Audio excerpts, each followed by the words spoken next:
se vocês ajudassem a gente a recuperar um fóssil brasileiro que foi roubado?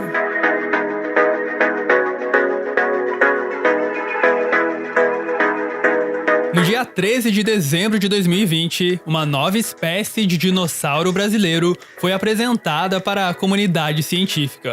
O estudo todo envolveu apenas pesquisadores gringos da Inglaterra, da Alemanha e do México. O fóssil é proveniente do interior do Ceará, de uma região conhecida como Chapada do Araripe, um dos mais ricos sítios paleontológicos do Brasil e do mundo. O bicho era bem diferentão, estiloso e alguns diriam até meio extravagante.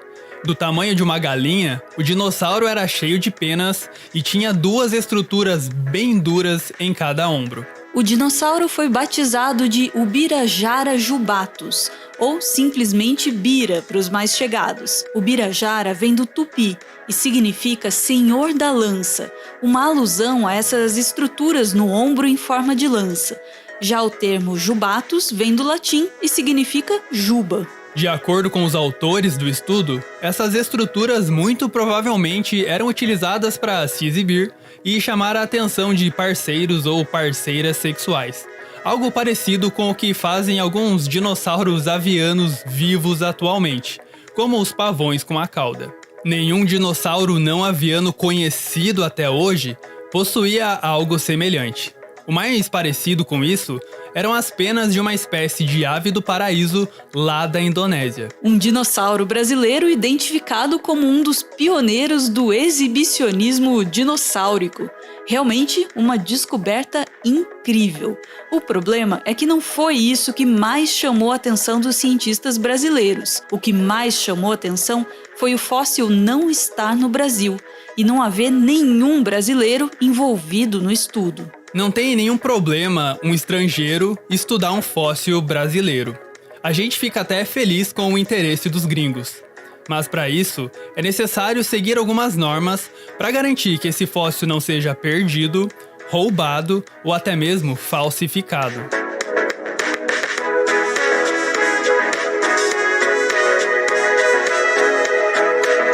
No dia 4 de março de 1942, Getúlio Vargas assinou o Decreto-Lei 4146.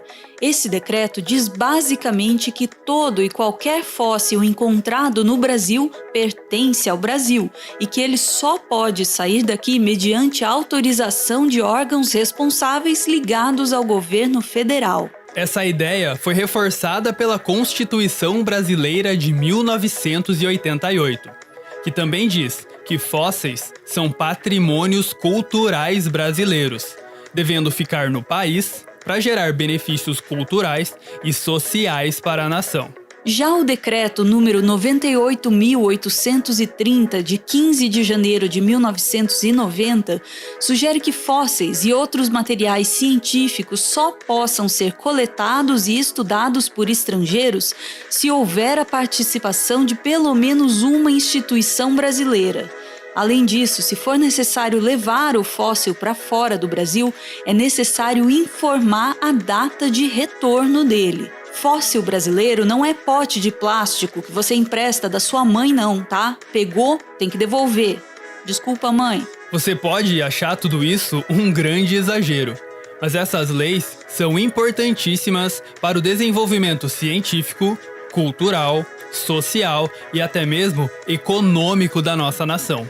Além disso, essas normas inibem o comércio ilegal de fósseis, um problema gravíssimo que não só atrasa o desenvolvimento científico do mundo todo, como também impede o desenvolvimento econômico, social e cultural de uma região. Só que os gringos que escreveram esse artigo sobre o novo dinossauro brasileiro parecem não ter se importado nem um pouco com isso.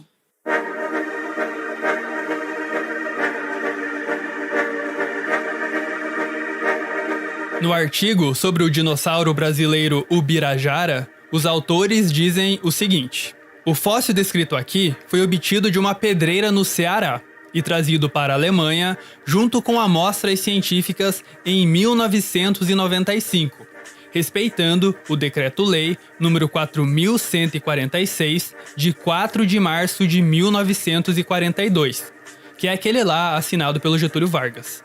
A autorização para exportação do fóssil foi concedida no dia 1º de fevereiro de 1995, por um agente do Departamento Nacional da Produção Mineral. O fóssil está em um museu da Alemanha e está disponível mediante solicitação. Por mais que os autores tenham dito que o fóssil saiu do Brasil seguindo todas as normas, a verdade é que as circunstâncias da saída do Bira são bem suspeitas. Como prova da legalidade do fóssil brasileiro na Alemanha, os autores do artigo apresentaram esse documento de autorização aí, que contém informações bem suspeitas. O primeiro deles é que não há nada que possibilite identificar os fósseis que saíram do Brasil. A autorização simplesmente menciona o transporte de 2 caixas, sem dizer exatamente o que tinha dentro delas. Seria necessário uma descrição detalhada dos fósseis presentes na caixa, dizendo que fóssil é, onde ele estava depositado, para onde ele vai e quando ele vai voltar. Como a gente não sabe nem o tamanho dessas caixas, pode ser que tinham, sei lá, outros 10, 100 ou 1.000 fósseis em cada caixa. O segundo problema está na pessoa que assinou a autorização, José Betimar Melo Filgueira. José Betimar já foi condenado por emitir irregularmente certificados e laudos em um esquema de fraude de pedras preciosas. Ao contrário do que determina a legislação brasileira, também não foi estipulada nenhuma data de devolução do fóssil, que continua em um museu da Alemanha. Além disso, não houve a participação de nenhum pesquisador ou instituição brasileira. A justificativa dada por um dos autores do artigo foi bem estranha. Em uma entrevista concedida à revista Galileu, o paleontólogo alemão Dino Frey disse que chegou a convidar um aluno de doutorado brasileiro, mas que depois de um tempo descobriu que esse aluno não tinha qualificação para fazer um doutorado na Alemanha e que ele inclusive tinha falsificado uns documentos aí. A vítima, de acordo com o paleontólogo alemão, era a Alemanha e não o Brasil. Ele disse: o aluno brasileiro foi instado a voltar ao Brasil, mas antes disso viajou pela Alemanha verificando espécimes de pterossauros fingindo ser um aluno meu de doutorado. Acho que assim fica mais fácil compreender que essa colaboração firmemente planejada foi pelo ralo, causando muitos danos à minha instituição e a mim. Isso tudo pode até ser verdade, embora não exista até o momento nenhuma comprovação. Mas isso não muda o fato de que o fóssil saiu do Brasil de maneira suspeita e que ele permanece na Alemanha de maneira ilegal. E isso tem um nome: tráfico. Pode até parecer uma acusação forte, mas um dos autores desse artigo não só é conhecido no Brasil, justamente por isso, como também parece ter orgulho dessa reputação.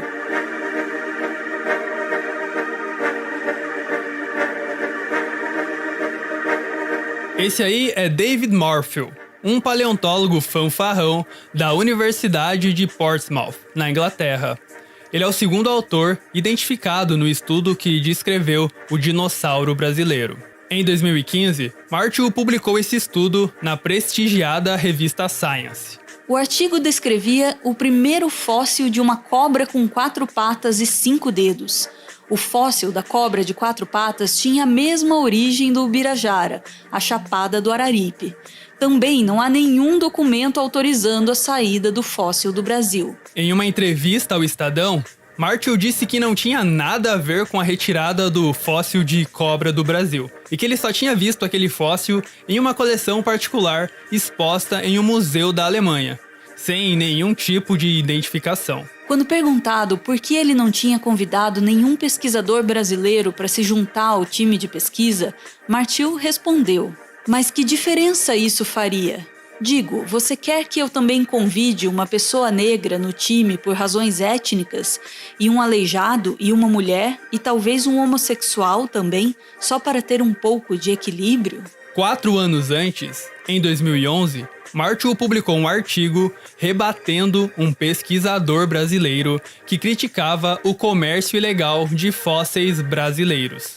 Algumas pessoas pensam que o comércio de fósseis é algo ruim e querem acabar com ele. Eu não.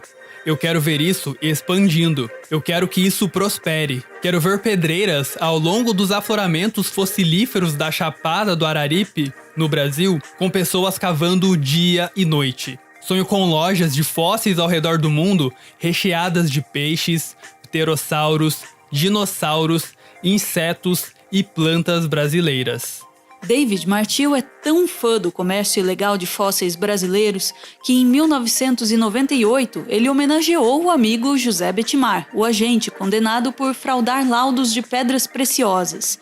Esse fóssil de lacraia foi batizado por Martil com o nome Velocípede betimari. Martil também concedeu uma entrevista à Folha de São Paulo sobre o caso Ubirajara. O paleontólogo inglês ironizou o pedido dos brasileiros de repatriação do fóssil. O Reino Unido é muito bom em recusar esse tipo de pedido. A atitude colonial ainda é muito poderosa aqui. Veja só a discussão sobre o Brexit. Nós ainda somos o império. Nós possuímos Gibraltar e as Ilhas Malvinas. De maneira ainda mais cruel, Martil relembrou o incêndio no Museu Nacional no Rio de Janeiro, que ocorreu em 2018. Ele disse: "Eu ficaria muito feliz de ver todos os fósseis brasileiros ao redor do mundo devolvidos ao país, como eu já disse muitas vezes. Felizmente, isso não aconteceu 2 anos atrás, pois agora todos eles estariam reduzidos a cinzas após o trágico fogo que destruiu o maravilhoso Museu Nacional do Rio."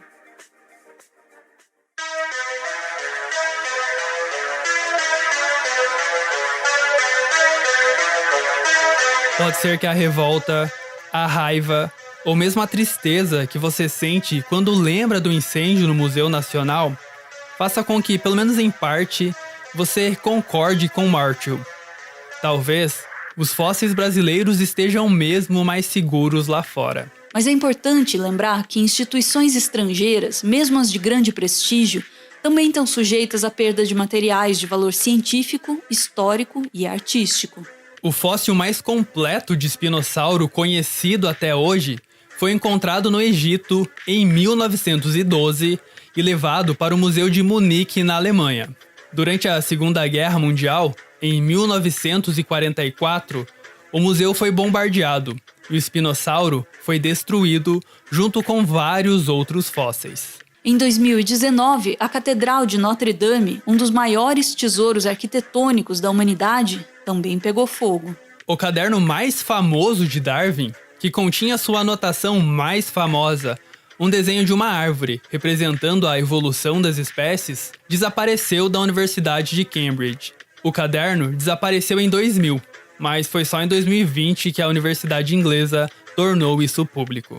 Além disso, a maioria dos fósseis comercializados ilegalmente não vão parar em museus de outros países. A maioria deles acaba fazendo parte de coleções particulares, quase sempre inacessíveis para pesquisadores. O tráfico de fósseis não atrasa somente o desenvolvimento científico global, mas também o desenvolvimento econômico de uma região. A Chapada do Araripe é uma região pobre, onde a maior parte dos municípios possuem um IDH considerado baixo. A pobreza econômica da região contrasta com a riqueza paleontológica, uma combinação perfeita para o tráfico de fósseis. A venda ilegal de fósseis é o que coloca comida na mesa de alguns brasileiros da Chapada do Araripe.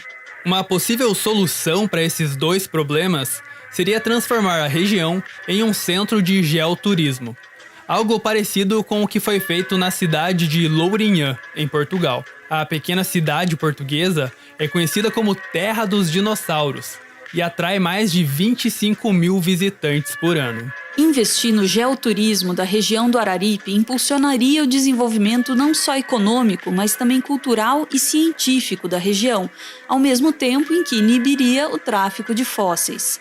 Mas para isso acontecer, os fósseis do Brasil devem ficar no Brasil.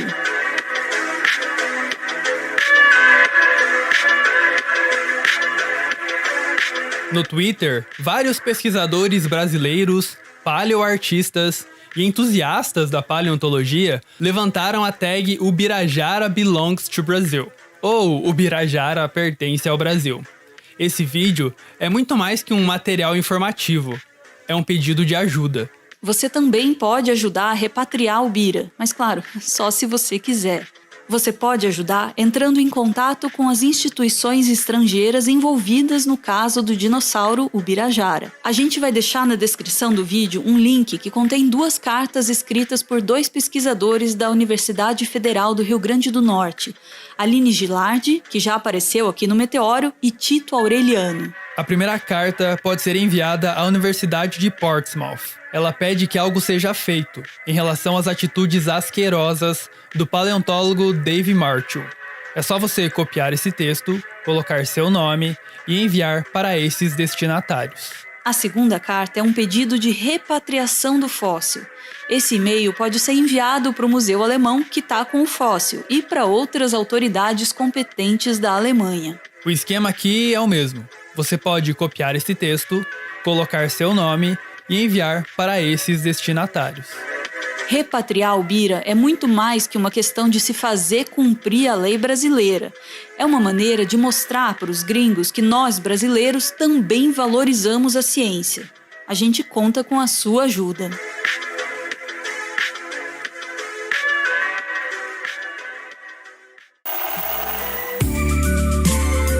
Esse aí é o Everton. Ele é mestre em Biologia Evolutiva e ele faz um doutorado em Ecologia na Universidade Federal do Paraná. Ah, e ele é fã do Carl Sagan, mas aí também, quem não é? O Everton é o responsável pela pesquisa e pelo roteiro do Meteoro.exp, o nosso quadro de biologia que você acabou de ver. E o Everton também tá lá no Twitter com mais conteúdo sobre biologia, geralmente agregado na hashtag BiothreadBR, que tá aparecendo aí na tela. Eu ouvi dizer que o Everton fica feliz compartilhando um pouco do que ele conhece com vocês. Então, vocês podem colar lá no Twitter, se vocês quiserem.